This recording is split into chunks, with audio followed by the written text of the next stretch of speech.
Estamos ubicados en la calle Bellavista número 37, esquina con Pío IX.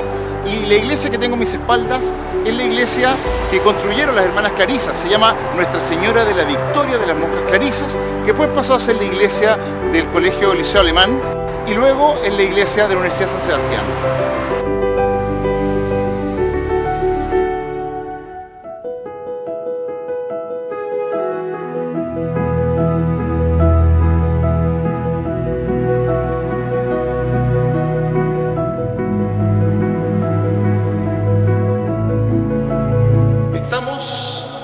En el presbiterio de la iglesia, y en el presbiterio podemos observar varias innovaciones que son bien interesantes, que tiene que ver con la disposición de este altar que está acá, porque el altar fue modificado después del Concilio Vaticano II. Hasta antes regían las reglas del Concilio de Trento, que había terminado en 1563, y que básicamente lo que se hizo fue que en el Concilio Vaticano II, que se desarrolla entre 1962 hasta 1965, hay un cambio fundamental en la liturgia y que tiene que ver que ya el sacerdote no oraba, ¿no es cierto? Mirando antiguamente la iglesia oraba hacia el oriente. Orientar significa, ¿no es cierto?, mirar hacia el oriente, disponerse hacia el oriente esperando la luz, ¿no es cierto?, de Cristo que retornaba. Ahora en cambio se hacía lo que se llama versus populum, es decir, el altar se desplazaba, se acercaba a la comunidad y se hacía un énfasis en que la misa era una mesa donde se celebraba, ¿no es cierto?, la cena eucarística de Cristo. Eso se actualizaba, podríamos decir, con el sacrificio de la misa. Y el sacerdote miraba ahora a la gente, por eso se llama versus populum.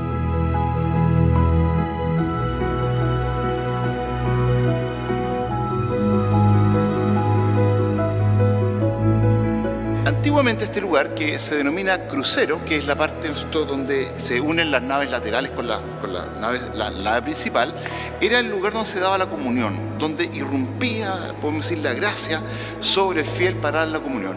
Al desplazar el altar hacia adelante, este lugar se desplazó también. Entonces hay un lenguaje ahí que de repente las iglesias antiguas, con el nuevo culto producto del Concilio Vaticano II, es un poco diferente. Bien. Aquí en este crucero tenemos que está conectado con el remate de la iglesia, que es una especie de eje procesional que viene desde la entrada, ¿no es cierto?, de la nave hasta el lugar donde está el antiguo altar, que tiene sobre ella, ¿no es cierto?, un retablo. Y este lugar está en el ábside. El ábside era el lugar donde estaba antiguamente, se ubicaba el presbiterio, donde estaba el altar, como les decía, con la sede, que es el lugar donde celebran los presbíteros, que significa ancianos. Y en ese lugar donde estaba la sede, había una silla donde estaba la persona que presidía el rito. Y ese, no sé, que podría ser el obispo, por ejemplo, cuando venía o visitaba el lugar, o el sacerdote. Desde ahí, ¿no es cierto?, podríamos decir que santificaba, ¿no es cierto?, y gobernaba, ¿no es cierto?, desde el lugar de la sede. El altar o el presbiterio está conformado por tres elementos que son importantes. Uno, por un lado, está el altar, como dije, está la sede, y por otro lado está, como se ve acá, los ambones. El ambón del Evangelio, el ambón de la epístola, donde el sacerdote actúa como profeta, es decir, enseña a los fieles y comenta la Sagrada Escritura a través de la homilía, ¿no es cierto?, después de la lectura la primera lectura, el Salmo, y la segunda lectura, que es del Nuevo Testamento, viene el Evangelio, que está todo articulado, podemos decir, en una especie de recreación del Antiguo Testamento que está prefigurado en el Nuevo Testamento y en el Evangelio, y que el sacerdote lo predica en la homilía.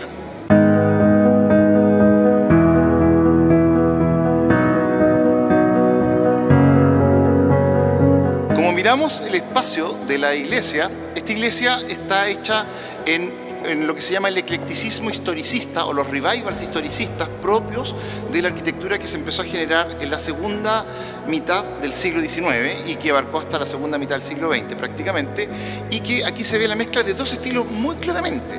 Tenemos un primer nivel, como se aprecia, nosotros, que es de estilo neorrománico, es decir, basado en un arte medieval que existió en el siglo XI hasta el XIII prácticamente, hasta 1150, e incluso con extensión hasta 1200, y que se caracteriza por el uso de los arcos de medio punto, es decir, de medio círculo, que es lo que se ve ahí. Y que todo el primer piso está gobernado por ese estilo.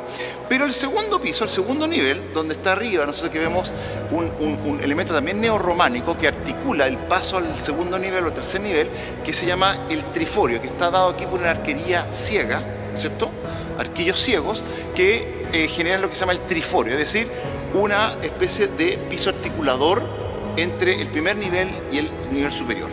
Y el nivel superior está hecho con elementos góticos que también están mezclados con románicos. Si ustedes ven, las ventanas son principalmente románicas porque tiene medio punto, pero el remate es ojival, ¿no es cierto?, que tiene arco que es con dos centros y que genera esta transposición de dos arcos de medio punto que genera, ¿no es cierto?, este arco apuntado u ojival. En la parte superior ya, hablando de la estructura, ¿no es cierto?, del cielo, tenemos que la estructura es una bóveda que es de arista, que también es románica, es una bóveda de arista y que está articulado por estos arcos torales, ¿no es cierto?, que son estos arcos que ustedes ven que van modulando la iglesia con un color gris más oscuro, que se ve ahí. Entonces, es muy interesante si ustedes alcanzan a percibir el espacio general, porque pasando al llegar a lo que se denomina el crucero, en el fondo, donde está un arco apuntado de estilo gótico o neogótico, se pasa ya a, fíjense, ya no es un arco de arista, bóveda de arista, como se ve acá en este plano, sino que ya hay un arco de crucería, es decir, que tiene nervios diagonales que lo articulan. Y ese lugar, como yo les decía antiguamente, en el rito del Preconcilio Vaticano II, digamos, en el Concilio de Trento, se daba la comunión en ese punto, justamente debajo de la clave, que esa es la piedra angular que se abre en el Evangelio, ¿cierto? Y que bajo eso se daba la comunión antiguamente. Pero después se reemplazó por el altar, y el altar el que avanza, como explicaba. Sobre el acceso, que está a mi espalda, tenemos un lugar que se llama el coro. El coro que antiguamente estaba entre la nave, que es donde están los fieles, que es este espacio que está acá, y el presbiterio, ahora en ciertas iglesias pasó a estar sobre el acceso. Y ahí se coloca el coro hasta el día de hoy, que es un coro laico, no es de canónicos como era antiguamente, y desde ahí nosotros hacen el canto que apoya la liturgia, que es muy importante el tema del canto, y marca también el acceso, haciendo una especie de espacio previo que se denomina nártex en las iglesias antiguas, ya que era un espacio previo, un preámbulo, podemos decir, una especie de espacio, ¿no es cierto?, que articulaba antes de entrar a la nave, ¿ya? Así que esa es más o menos la disposición. Estas columnas que están adosados, semicolumnas, se llaman pilares fasciculados o acantonados o también baquetones, que son los que presiden y articulan un poco el paso del gran arco ojival que delimita la zona del ábside, que es donde estaba antiguamente el altar, que es este que está acá, que es un altar maravilloso de mármol, ¿no es cierto?, como dice la prescripción litúrgica, y que está hecho, ¿no es cierto?, con factura neogótica, con arcos apuntados, ustedes ven ahí, que coronan un poco todo el espacio, con una magnífica obra, ¿no es cierto?, ejecutada en mármol, y que, si ustedes ven acá abajo, está hecho un alto relieve maravilloso sobre la Última Cena, que es la obra que hizo Leonardo da Vinci. Entonces, que es bien interesante, que la podemos comentar. Vamos a ver acá, nosotros, que está el momento que está presentado en esta Última Cena, es el momento no de la consagración eucarística, sino que el momento en que Cristo anuncia a sus discípulos que uno de ellos lo va a traicionar o a entregar. Esto está basado en la lectura de Juan, y fíjense ustedes que está la reacción de los discípulos, que dicen: pero ¿cómo? ¿Nosotros? ¿Cómo nos va a traicionar?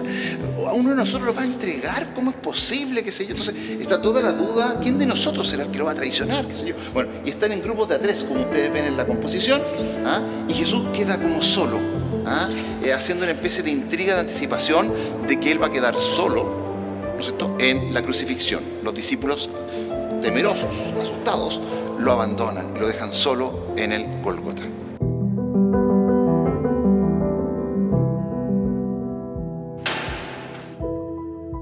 Esta cancela que acabo de traspasar pertenecía a las hermanas Clarisas. Era el lugar donde ellas venían desde el claustro y pasaban a participar de la Eucaristía desde ese lugar, porque así el resto de la iglesia quedaba para la participación de los fieles que vivían en el sector, ¿no es cierto?, en la comuna de Providencia, qué sé yo, y podían participar de la misa. Entonces era importante esa separación que se establecía entre las hermanas de clausura de la Orden Clarisa. Acuérdense que ellas devienen un poco de Santa Clara, que era la amiga y compañera de San Francisco de Asís, que fundó este convento de las hermanas Clarisas. Entre las piezas que encontramos del acondicionamiento del templo, hay una pieza que es muy interesante, que es la pieza que estamos mirando, que es esta Virgen de Fátima. Es una pieza de muy bella factura, ejecutada en madera, en los mismos talleres de Fátima, en Portugal, y que fue conseguida por don Luis Cordero en un anticuario acá en Santiago. Recordemos que hubo una imagen también que fue traída directamente de allá y que recorrió Chile el año pasado. Así que esta imagen, podemos decir, que engalana nuestro templo de aquí de Providencia. Esta es una iglesia de planta basilical, es decir, que se articula en torno a 3 naves. Hay una nave central y después a los costados están las naves laterales o colaterales. En un principio cada una tenía su acceso, esta tiene 3 accesos a esta iglesia, y por las naves colaterales circulaban las personas que ingresaban a la iglesia y se sentaban en la nave central. Después, por el tema, ¿no?, de la cantidad de gente, se fueron poniendo cada vez más bancas y por eso hoy día vemos que las naves laterales también tienen banca, aunque dificulta bastante mirar el altar desde las naves laterales porque no estaban concebidas en un origen con esa función. En la parte superior, además, estaba remarcada con la línea de ventanas en ambos costados que se llama el claristorio, que son las ventanas que iluminaban la nave central para enfatizar esa idea como de peregrinación del fiel que sale al encuentro de Cristo que retornaba. Esta iglesia no está orientada según las leyes, podríamos decir, del arte sacro que gobernaron la iglesia hasta el siglo XVI más aproximadamente, sino que está orientada en este caso de norte a sur, quedando el norte donde está el altar y el sur el acceso.